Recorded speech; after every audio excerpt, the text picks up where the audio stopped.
Hello students, मी अक्षता तुमची educator तुम्हा सर्वांचं स्वागत करते ग्लोबल ऑनलाईन प्लॅटफॉर्मवरती. सीटेट 2024 पेपर 1 आणि पेपर 2 प्रेपरेशनसाठी गणित या विषयाची मी सिरीज तुम्हा सर्वांसाठी घेऊन आलेली आहे. आजच्या या सेशन क्रमांक 2 मध्ये टक्केवारी हा टॉपिक आपण डिस्कस करणार आहोत स्टुडंट्स. यापूर्वी पेपर 1 चे मी 5 ते 6 सेशन्स बनवले आहेत वेगवेगळ्या टॉपिक्सवरती. त्याची पण तुम्हाला जे आहे लिंक मी डिस्क्रिप्शन बॉक्समध्ये ऍड करून देईल. आणि टक्केवारीचं जे बेसिक्स होतं, जसं की टक्केवारी कशा शोधायच्या, बेसिक व्हॅल्यूज, तर ते पण मी तुम्हाला सेशन क्रमांक 1 मध्ये दिलाय, ऑलरेडी अपलोडेड आहे. तर तुम्ही त्याची पण डिस्क्रिप्शन बॉक्स मधून लिंक जी आहे चेक करून घ्या आणि तो व्हिडिओ पहा. प्रत्येक टॉपिक आपण बेसिक्स टू ऍडव्हान्स लेवल घेतो स्टुडंट, आणि प्रत्येक टॉपिक मध्ये वेगवेगळे टिप्स आणि ट्रिक्स देतो जेणेकरून तुम्ही मॅक्सिमम मार्क्स एक्झाम मध्ये स्कोर करू शकाल. यासोबतच सीटेट एक्झामिनेशन 2024 तुम्ही प्रिपरेशन करत आहात तर ग्लोबल ऑनलाईन ऍप्लिकेशन तुम्हा सर्वांसाठी कम्प्लीट कोर्स घेऊन आलेला आहे फॉर पेपर 1 आणि पेपर 2. यामध्ये तुम्हाला फुल सिलेबसची व्हिडिओ लेक्चर्स प्रोव्हाइड करण्यात येणार आहेत. व्हिडिओ लेक्चर्सच्या माध्यमातून तुम्ही तुमचे सर्व डाऊट्स आणि कॉन्सेप्ट्स क्लिअर करू शकता. फुल सिलेबसचे नोट्स, 50+ मॉक टेस्टच्या मदतीने तुम्ही तुमच्या प्रिपरेशनला टेस्ट करू शकता, अॅनलाइज करू शकता. प्लस मॉक टेस्ट मधली विचारल्या जाणारे प्रश्न डिरेक्टली परीक्षेत येऊ शकतात, म्हणून हे खूप जास्त महत्वाची आहेत. फुल सिलेबस एमसीक्यूज. आता या एमसीक्यूज मध्ये तुम्हाला मोस्ट रिपीटेड प्रश्न, हायली एक्सपेक्टेड, जे डिरेक्टली परीक्षेत येऊ शकतात, अशा पद्धतीचं तुम्हाला या एमसीक्यूजचं कंपायलेशन प्रोव्हाइड करून देणार आहोत आम्ही. आणि कोर्स फीस असेल 3,000 रुपये. आता ही जी 3,000 फीस आहे ही पेपर 1 प्लस पेपर 2 च्या कोर्सची आहे.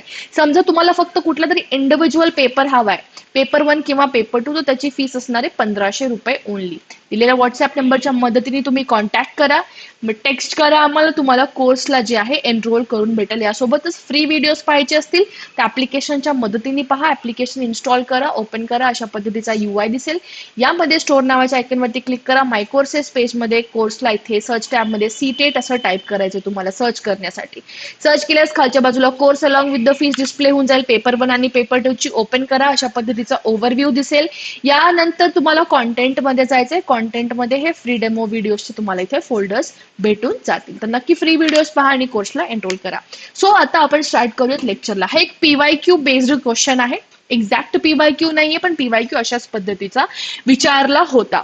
पहा, 30% apples out of 450 are rotten. म्हणजे 350 ऍपल्स जे आहेत, 450 ऍपल्स जे आहेत, 450 ऍपल पैकी 30% ऍपल जे आहेत ते खराब झालेत. ओके, तर किती ऍपल असे आहेत किंवा सफरचंद चांगल्या स्थितीत आहेत, हा प्रश्न विचारलाय. उत्तर दिले 315. त्या क्वेश्चनला अप्रोच कसा ठेवायचा, सॉल्व्ह कसं करायचं, हे समजण्याआधी मी तुम्हाला काही पॉईंट सांगते. जसं की फाइंडिंग बेसिक पर्सेंटेज आपण ऑलरेडी कालच्या लेक्चरमध्ये पाहिलं. आपण आज जे पाहणार आहोत क्वेश्चन बेस्ड अपॉन पर्सेंटेज. ठीक आहे, percentage fraction relation next session मध्ये. स्टुडंट्स आता पहा, क्वेश्चन बेस्ड अपॉन पर्सेंटेज म्हणजे काय, तुम्हाला मी आधी पण सांगितलं होतं कालच्या सेशनमध्ये. समजा आपण एखाद्या कुठल्याही संख्येची टक्केवारी शोधायला लागलो. समजा एक्झाम्पल साठी मी सांगते, 2,000 हे रुपये आहेत माझ्याकडे. 2,000 रुपयांचे समजा मी 20% शोधत आहे. 2,000 रुपयांचे 20% शोधत आहे, करेक्ट. सो ऑलवेज रिमेंबर, ज्या पण संख्येची तुम्ही टक्केवारी शोधायला लागला त्या संख्येला मुळामध्ये तुम्हाला नेहमी 100% गृहीत धरायचं आहे. ठीक आहे, ह्याला काय करायचंय, गृहीत धरायचंय किंवा कन्सिडर करायचं असं म्हणा.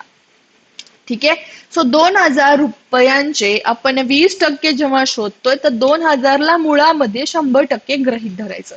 ठीक आहे, किंवा जसं की आता हा एक्झाम्पल होता, टोटल संख्या आपल्याला माहिती नाहीये. समजा या बॉक्समध्ये काही मी चॉकलेट्स ठेवलेत. समजा हे चॉकलेट्स आहेत, या बॉक्समध्ये काही चॉकलेट्स आहेत मोठे मोठे. ठीक आहे, मला नाही माहिती की या बॉक्समध्ये किती चॉकलेट्स आहेत स्टुडंट्स. पण एक लक्षात असू द्या, भले मला माहिती नाही या बॉक्समध्ये किती चॉकलेट आहेत. समजा 30 चॉकलेट्स असतील, 300 असतील, 3,000 असतील, 30,000 असतील, किंवा 3,00,000 किंवा 3 कोटी पण असू द्या. जेवढे पण चॉकलेट या बॉक्समध्ये असणार आहेत, ज्याची तुम्ही टक्केवारी शोधणार आहात, त्याला नेहमी मुळामध्ये 100%च गृहीत धरा. म्हणजे काय स्टुडंट, तुमच्याकडे 450 चॉकलेट असतील, 500 असतील, 2 जरी चॉकलेट असतील, 50 चॉकलेट असतील, किती पण तुमचा अमाऊंट असू द्या, 2 असेल, 10 असेल, 50 असेल, 50,000 असतील किंवा 5 लाख असेल, नेहमी तुमच्याकडे जेवढी पण क्वांटिटी आहे त्या क्वांटिटीला आपण 100% गृहीत धरतो किंवा कन्सिडर करतो. तेच कॉन्सेप्ट तुम्हाला या प्रश्नामध्ये अप्लाय करायचं आहे. क्वेश्चन काय बोललंय की 450 ऍपल्स आहेत आपल्याकडे. टोटल ऍपल किती आहेत? 450 ऍपल्स, बरोबर. या 450 पैकी 30% खराब झाले. आता तुम्हाला क्वांटिटी तर तुमच्या ऍपलची माहिती आहे किती आहे? 450 टोटल क्वांटिटी झाली किंवा हे टोटल सफरचंद झाले तुमच्याकडे. ठीक आहे. या टोटल सफरचंद पैकी 30% खराब झाले, बरोबर. टोटल किती आहे? 450. मी तुम्हाला काय म्हटलं, टोटल तुमचा कितीही असू द्या, 30 असू द्या, 40 असू द्या, 50 असू द्या किंवा 5 लाख असू द्या, काही असू द्या, ती क्वांटिटी नेहमी 100% गृहीत धरायची. आता यामध्ये लक्षात घ्या स्टुडंट, 450 ऍपल्स आपल्याकडे टोटल ऍपल्स होते, म्हणून मी या 450 ऍपलला 100% मुळामध्ये गृहीत धरले. ठीक आहे. आता या 450 पैकी 30% जे आहेत खराब झालेत, म्हणजे 100% मधले 30% खराब झाले, म्हणजे राहिले किती हो ऍपल? 70%. 100% मधले 30% हे काय झालेत? बॅड कंडिशन मध्ये आहेत किंवा खराब झालेत, म्हणजे राहिले किती? 70%. 70% काय आहेत? हे चांगल्या स्थितीत आहेत स्टुडंट, हे चांगल्या कंडिशन मध्ये आहेत. सो आपल्याला शोधायचं काय आहे? 70%चीच व्हॅल्यू शोधायची आहे. म्हणजे काय स्टुडंट, जेव्हा 450 ऍपल्स 100%च्या बरोबर आहेत किंवा 100% आहेत, तर किती ऍपल्स 70% असणार आहेत, हेच तुमचं सोल्युशन असणार आहे. आता हे सोल्युशन कसं शोधायचं स्टुडंट? क्रॉस गुणाकार करायचा. क्रॉस गुणाकार, समजा हे एक्स ऍपल असतील, क्वेश्चन मार्कच्या ऐवजी मी एक्स घेतलं, तुम्ही काय करणार? एक्स ऍपल गुणिले 100% करा, क्रॉस गुणाकार. ठीक आहे. एक्स गुणिले 100, ठीक आहे, आणि 70 गुणिले 450. Okay. So is equal to 70 गुणिले 450. काय शोधायचं आपल्याला? एक्स ची व्हॅल्यू शोधायची. तर दुसरी जे काही व्हॅल्यू ती दुसऱ्या बाजूला घेऊन जा. ही गुणाकारातली व्हॅल्यू कशात जाईल स्टुडंट? भागाकारात. नेहमी लक्षात घ्या, इक्वल टूच्या दोन्ही साईडकडे आपण कोणती व्हॅल्यू घेऊन चाललो तर ती भागाकारात जाते. तर 0 कटा 0 कटा, यामध्ये 45 इंटू 7 करा, 315 तुमचं इथे करेक्ट आन्सर येणार आहे. Option number C correct answer, right. I hope तुम्हाला हा क्वेश्चन समजला असेल स्टुडंट, कॅल्क्युलेशन पण समजलं असेल. सो याच कॉन्सेप्ट वरती बेस आता आपण काही क्वेश्चन सॉल्व्ह करणार आहोत. हे ऑलरेडी आपण क्वेश्चन सॉल्व्ह केलेले आहेत. क्वेश्चन नंबर 1 पहा. 270 candidates appeared for an examination of which 252 have passed. Find the past percentage. आता पास पर्सेंटेज तुम्हाला शोधायचे. मी तुम्हाला काय म्हटलं? नेहमी व्हॅल्यू 100% गृहीत धरा. आता टोटल कॅन्डिडेट्स किती आहेत? 270 कॅन्डिडेट्स आहेत, बरोबर. सो आपल्याला ह्याच्याशी घेणं देणं नसायला पाहिजे की किती कॅन्डिडेट्स आहेत, पण जेवढे पण टोटल कॅन्डिडेट्स आहेत, जेवढी पण टोटल संख्या आहे ती नेहमी मुळामध्ये 100%च असणार आहे. म्हणून 270 कॅन्डिडेट्सनी एक्झाम दिली, म्हणून त्याला आपण 100% गृहीत धरलं. त्यातले 252 स्टुडंट पास झाले. पहा, थोडस मी परत एकदा हे इथं दाखवते तुम्हाला. 270 काय आहेत? Total candidate. आणि टोटल कॅन्डिडेटला आपण काय धरतो नेहमी स्टुडंट्स? टोटल कॅन्डिडेट असतील, टोटल फ्रुट्स असतील किंवा टोटल जे काही संख्या असेल तुम्हाला तुमची, ते आपण 100% धरतो. आता या 100%पैकी, ओके, 100%पैकी किंवा असं समजा काही टक्के पास झालेत, पण आपल्याला किती टक्के पास झालेत हे माहितीये का स्टुडंट? नाही माहिती. आपल्याला सध्या एवढंच माहिती की 270 टोटल आहे, त्या 270 पैकी 252 काय झालेत? पास. मग तुम्ही नापास कसे शोधणार? 270 मधनं 252 वजा करून टाका. हे काय झालेत? एक्झामला अपियर. हे काय झाले? Pass candidate. Appear minus pass केल्याच्या नंतर मला काय भेटेल? फेल कॅन्डिडेटची क्वांटिटी. हे झालं total number of fail candidate. आपल्याला फेल कॅन्डिडेटशी काही करायचे का स्टुडंट? नाही, बट स्टील मी तुम्हाला हे इथे एक्झाम्पल देते. ठीक आहे. आपण आपल्याला काय विचारलं यामध्ये? पास पर्सेंटेज विचारले. मला सांगा, 270 100%च्या बरोबर आहे? Yes or no? 270 100%च्या बरोबर आहे.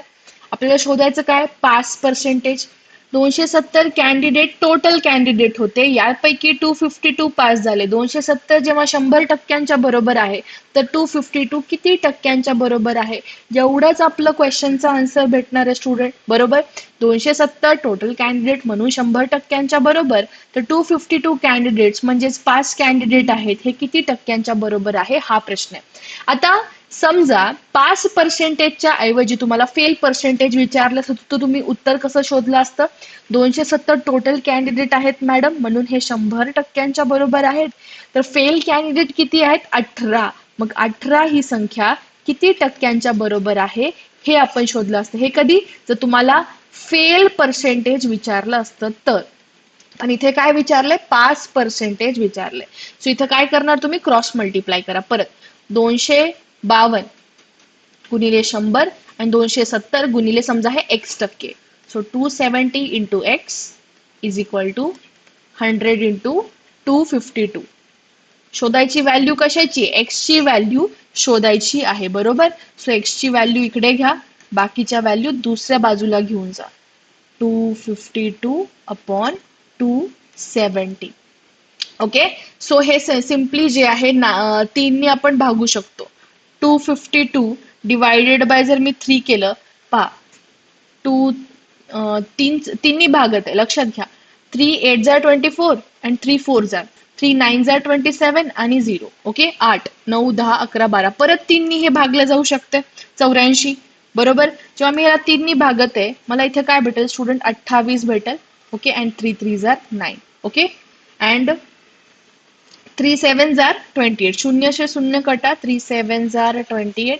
सो 70% जे आहे तुमचं इथे करेक्ट आन्सर यायला पाहिजे. जस्ट मिनिट, काहीतरी चुकतंय माझं. लेट मी चेक एकदा. कॅल्क्युलेशन काहीतरी आय थिंक मी चुकीचे केले. एकदा आपण क्रॉस चेक करून घेऊया. आपल्याला बरोबर पास पर्सेंटेजच विचारले, बरोबर. पास कॅन्डिडेट किती आहे? 252. बरोबरच आहे, क्वेश्चन एकदम बरोबर आहे. Okay. So 252 into 100. So 25200 divided by मी 270 जर केलं, तर आपल्याला इथे काय भेटणार आहे स्टुडंट? इथे थोडं माझं कॅल्क्युलेशन चुकलं होतं. ओके. 270 ह्याला 3 तुम्ही भागू शकता. येस. 254 डिवायडेड बाय जर 3 केलं मी, तर इथे मला काय भेटणार आहे? 3 8 जार 24 अँड 3 4 जार. ओके. 3 9 जार 27 आणि 0 0 0 कट डाऊन करून घ्या. ओके. आणि 840 डिवायडेड बाय 9 करा. ठीक आहे. Simple 840 divided by 9. So 840 divided by 9 किती येईल? 9 9 जार 81. ओके. 9 3 जार 0.33. हे 93.33 लिहा किंवा 93 1/3 लिहा, उत्तर सेमच येणार आहे. आता 93.33 किंवा 93 1/3 असं का लिहिलं मॅम? पहा, 93.33 किंवा लक्षात घ्या स्टुडंट, 0.33 म्हणजे हे काय असतं? हे व्हॅल्यू आहे तुमची, काय बोलू शकतो आपण? 1/3 ची. ओके. म्हणजे 33.33 तुमची व्हॅल्यू कशाची आहे? 1/3 ची. म्हणून आपण इथं काय घेतलं? 93 1/3% म्हणून घेतलं स्टुडंट, हे 0.33 मुळे. ठीक आहे. सो 93.33 उत्तर असू द्या किंवा 93 1/3 असू द्या, त्याचा आन्सर सेमच असणार आहे. ओके. व्हॅल्यू सेम आहे. पहा, हे सेम क्वेश्चन इथे रिपीट झाला जो आपण पाहिला होता पहिला. हा एक क्वेश्चन पहा. मग आपण एक क्वेश्चन ॲज अ होमवर्क देऊयात. In an examination 96% student have passed and 500 students have failed. आता आपल्याला टोटल विद्यार्थी माहिती आहेत का किती आहे? टोटल स्टुडंट्स नाही माहिती. समजा टोटल स्टुडंट्स आहेत एक्स. या एक्स स्टुडंट्स पैकी ओके 500 स्टुडंट फेल झाले. आता मी काय म्हटलं, टोटल स्टुडंट्स किती आहेत आपल्याला घेणं देणं आहे का? नाही. 50 असू द्या, 500 असू द्या, 5000 असू द्या, ते नेहमी कशाच्या बरोबर असणार आहे? 100%च्याच बरोबर असणार आहे. म्हणून मी x इज इक्वल टू 100% लिहू शकते का? हो. या 100%पैकी 96% 96% स्टुडंट काय झाले? पास झाले. म्हणजे फेल कॅन्डिडेट्स किती आहेत? 4% फेल आहेत. 4% पर्सेंटेजच्या अकॉर्डिंग फेल कॅन्डिडेट आहेत स्टुडंट्स, बरोबर. पण प्रश्नामध्ये किती दिले? 500 दिले. येस. मी सुरुवातीला काय म्हटलं, आपल्याला टोटल स्टुडंट्स माहिती नाहीयेत किती आहेत, एक्स आपण गृहीत धरलं आणि नेहमी टोटल क्वांटिटी 100%च्या बरोबर असते, म्हणून एक्स इज इक्वल टू 100% लिहिलं. दुसरी महत्वाची गोष्ट, या 100% 96% पास झाले म्हणजे फेल किती झाले? 4%. टक्केवारीच्या अकॉर्डिंग 4% फेल झाले, पण प्रश्नाच्या डेटाच्या अकॉर्डिंग 500 स्टुडंट फेल झाले. म्हणून मी ह्याला असं लिहू शकते का? 4% इज इक्वल टू 500. बरोबर. हेच तुम्हाला मदत करणार आहे स्टुडंट्स किती अपियर झाले शोधण्यासाठी, म्हणजे एक्स ची व्हॅल्यू शोधण्यासाठी. म्हणजे काय स्टुडंट, जेव्हा 4% 500च्या बरोबर आहे आणि 100% एक्सच्या बरोबर आहे, तर तुम्ही एक्सची व्हॅल्यू शोधू शकता का? हो. करा क्रॉस मल्टिप्लाय आणि उत्तर येऊन जाईल एक्स गुणिले 4 आणि 100 गुणिले 500. एक्स गुणिले 4 इज इक्वल टू 100 गुणिले 500. सो एक्स ची व्हॅल्यू शोधायची, तर 4 दुसऱ्या बाजूला घेऊन जाता. 4 कशात जाईल? भागाकारात. का? कारण तो इकडे गुणाकारात होतो, तो भागाकारातच जाईल. ओके. सो इथे काय येईल student? 4 2s and 4 5s. So 25 into जर तुम्ही 5 केला तर तुम्हाला काय भेटेल? 125. 25 गुणिले 5 125 आणि वरचे 2 शून्य, म्हणून तुमचं इथे आन्सर काय येणार आहे? 12,500. 12,500 तुमचं इथे करेक्ट उत्तर येणार आहे. हा एक क्वेश्चन आहे सेम कॅटेगरीचा. ठीक आहे. हा एक सॉल्व्ह करा आणि उद्याच्या लेक्चरमध्ये आपण कंपॅरिझन ऑफ पर्सेंटेज वरचे क्वेश्चन्स घेऊयात आणि पर्सेंटेज आणि फ्रॅक्शनचं पण रिलेशन समजून घेऊयात. So this was end of the session students. I hope तुम्हाला व्हिडिओ आवडला असेल. व्हिडिओ आवडला असेल तर नक्की व्हिडिओला लाईक करा, कॉमेंट करा आणि कुठलाही डाऊट असेल तर तुम्ही मला कॉमेंट सेक्शनमध्ये पिन डाऊन करून सांगू शकता. Thank you for watching the session. Have a great day everyone. Bye.